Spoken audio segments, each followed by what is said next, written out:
At sa tulong ng ating mga intelligence operatives at mga assets, maaari po nating sabihin, tayo po'y may inaasahang pang mahuhuling mga kriminal. Tama na ba? This is how we make tons of money. Ayoko na magbenta ng drugs. Sige na!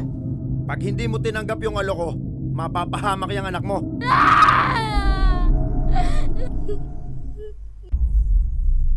Sa kaunting tulong na pinansyal na maibabahagi po ninyo ay malaking kaginhawaan ang maidudulot nito ng aming mga mahal sa buhay.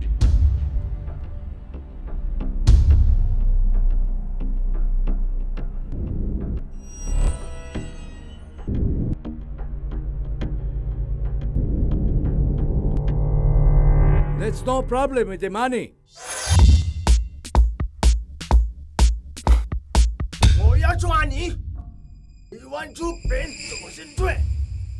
You have to see our couriers, our drug mules.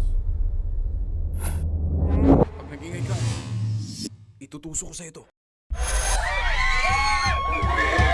Ilabas niyo mga wallet niyo! Boylo, patunayan sa bata yun ang tigas natin! Wala!